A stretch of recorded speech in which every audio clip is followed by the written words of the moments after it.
So far, we've explored controlling the structure of pages through HTML and the styling of pages through CSS. So now I want to turn our attention to controlling the behavior of page elements. And for that, we're going to be using JavaScript. JavaScript is a scripting language that's based on the ECMAScript standard, although it's not quite as easy to learn as, say, HTML or CSS. It really isn't that difficult, and the syntax is similar to other scripting languages. So once you've learned the basics of one, it's pretty easy to transition to another. Although JavaScript is not required for websites to display, it has evolved into an incredibly important part of the web design process, so it is a skill that you want to pick up and learn. In this case, I don't have the hello from the previous exercise open. I have the one from the 0103 folder opened up. There's a little bit more to this. If you scroll down at the bottom, you can see what I'm talking about. There's some code that's already down here. If I open that up in my browser, I can kind of see that I've added a button here that says change color. If I click it right now, it doesn't do anything. And then I have this weird sort of gobbledygook out here to the side. You can ignore that. That won't display when we're finished with this. Okay, the same way that when we were doing our CSS earlier, we had to use HTML to enclose that in a style tag. When you're writing JavaScript, you'll need to enclose that in a script tag. Again, it's HTML's way of letting the browser know that, hey, there's some scripting that's going to be occurring. So what I'm going to do is just below the button, but in front of the closing body tag, I'm going to open up a script tag. I'm going to hit return, and then I'm going to close that script tag. So anywhere that I want to do a little bit of scripting, all I have to do is open and close that tag. Now, there are some best practices around where JavaScript should be placed. Just like CSS, it's a better idea to externalize it into an external JavaScript file and then bring it in as a resource. This is just an exercise to basically show you how JavaScript works. The other thing is the reason that the script in this case is at the bottom of the page is because JavaScript sort of interrupts the process of the page loading. The browser will open it up, it'll find some scripting, and it'll say, oh, that needs to run. So it'll pause everything else that's going on and run the script and then come back. So if we place this at the very beginning, then our page wouldn't have loaded when the script executes, and we can't really have that. So now I'm going to go down, and all of this stuff, this gobbledygook down here at the bottom, I'm going to copy that or cut that. Actually, I'm going to cut it. And then inside that script tag, I'm going to paste it. So I'm basically just trying to save us a little time and a little typing. So let's pay attention to this and see what's happening here. This first line inside the script tag right here says document get element by ID color on click equals change color. Oof, that sounds terrifyingly difficult, but it's actually really, really simple. The same way that we used CSS selectors earlier, right up here to target an element on the page, we're using what we call dot syntax to do the same thing. We're saying, hey, look inside the current document and then find an element by its ID attribute. Get element by ID attribute. Which attribute? Color. So if you look through your HTML, you can see that the button right here, this element, has the attribute of ID equals color. So cool. So this basically, this line right here is saying, hey, go find this button. Then there's another little dot here that says on click. Now, on click is an event. It's basically saying when that button is clicked, I want you to do something. And what is it that we want the browser to do? We want it to change color. So essentially when the button is toggled back and forth, we want the color of the text to change. Okay, so what is change color? Is it something that's already built into JavaScript? No, I made it up out of thin air. This could have been switch color, toggle color, change color, whatever I wanted to call it. Essentially what this is it's the name of a function. And you can see right here, I'm creating a function and I'm naming that function change color.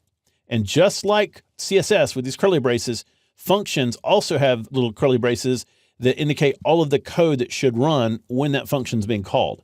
So the easiest way to think about a function is it's just a block of code that's saved and stored. And you can run it whenever you want by just calling the function. So all you have to do to make this code execute is call the function, which is what we're doing right here. So essentially it's saying, hey, every time this button is clicked, run this code right here. Okay, cool.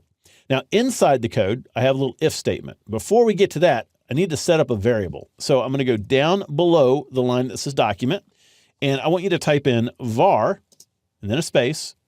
Var is a keyword that says, hey, I need to create a new variable. After that, we're going to do current color. You'll notice this is all one word, and I'm using what we call camel case naming or camel case naming convention. It's lowercase for the first word, and then every word after that that's jammed together gets an uppercase. So var current color equals, and then in quotation marks, the word red. Quotation marks makes that a literal string, meaning just these letters, okay? So essentially what this is doing for us, and I guess I can get rid of some of this white space here. What this is doing for us is it's saying, hey, I want a variable called current color and I want its value to be red. This equals is what we call an assignment operator. It's assigning a value to the variable.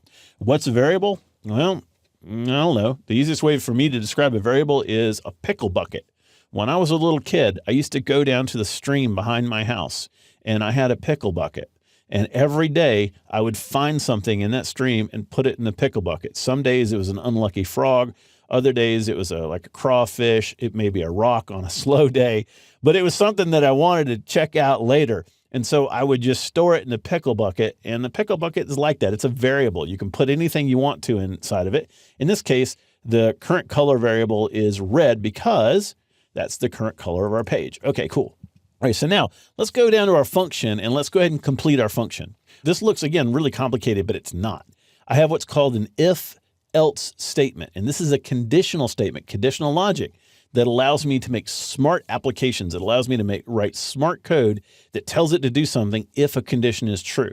So what I'm going to do is inside the parentheses right after the word if here, I'm going to type in current color. Oops, and I got to spell that right? Current color. Now, and spelling and capitalization counts, guys, in JavaScript. So if you have errors with the code at the end of the exercise, when you test it, if it doesn't work, go back and double check all of your spelling, all of your capitalizations, all of your punctuation, because all that stuff really matters. Okay, so I'm going to say if current color. What's that? That's the variable we've just said here. And then I'm going to say equals. So two equals, and then the word red in quotation marks again. So what does that do for me? Well, remember, this one equal sign right here is what we call an assignment operator. It assigns the value.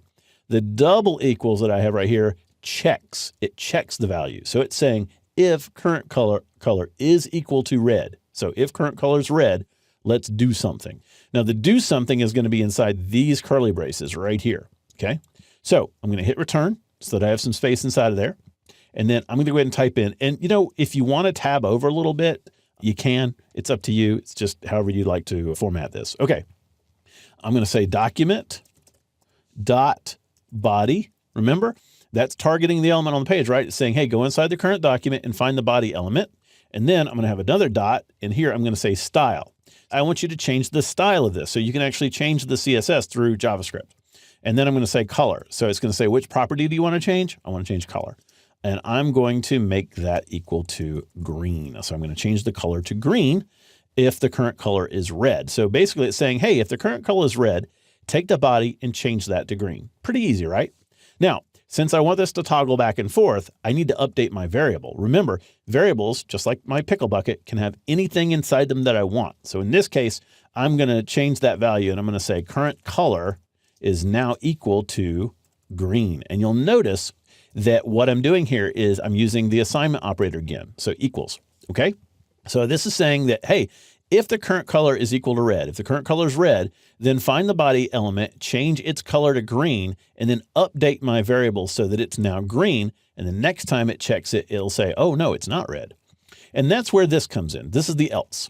So this is what to do if the color is red. And the else is what to do if it's not red. And of course, in this case, if it's not red, it's going to be green.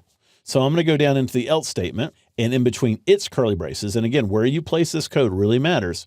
So if this is your first time ever doing JavaScript, if you've never written stuff like this before, make sure you pause the video and make sure you very, very carefully type all this stuff in and make sure your screen matches mine. Now, there is a finished version of this in the finished files folder of the 01_03 directory. So if you hit a snag, or if your code just isn't looking the same way as mine, or if it's not executing, open up that file and just compare yours to that one, and you should be able to find out exactly where the problem is. Okay. And actually, I love saving myself some time. So I think what I'm going to do is I'm just going to copy this, and then inside the else statement, making sure I'm inside that line there, I'm just going to paste it. Okay. Now, it wouldn't make a whole lot of sense if I changed the color from green to green. So I'm going to change the color back to red, and I'm going to change the value of current color back to red. There's one last thing I need to do here, and I'm going to save that. One last thing. You'll notice that after the else statement, I have a little keyword here that says return. And that basically is saying, okay, after this function is run, what value do I get returned out of the function?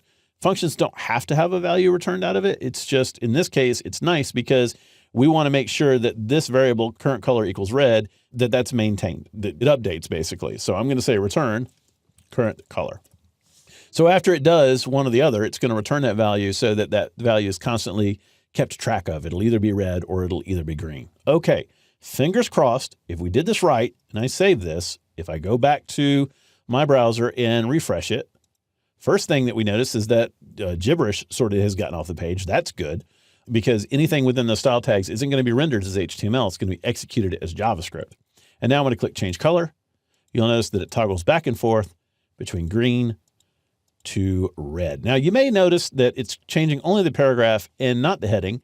And you might say to yourself, well, wait a minute, didn't we apply that to the whole body tag? Why is it just affecting the paragraph and not the heading? The reason for that has everything to do with CSS, and it's because we applied a specific color to the H1. And in CSS, the more specific the value is the winner when there's a conflict. So essentially, because that is targeting the H1 instead of just sort of a global body property, it overwrites that. Any child style overwrites the parent style. And those are the kind of rules. Those are the kind of little things that you'll need to learn as you're learning HTML, CSS, and JavaScript. Okay, so there's our working script. Now, that is probably not the most efficient way to change our text color, but it does give you some idea of what JavaScript is capable of. It allows you to do things like submitting forms, validating form information, animating elements on the page, and a whole lot more. You should definitely view JavaScript as an essential web design skill and work with it as early and as often as possible as you learn web design.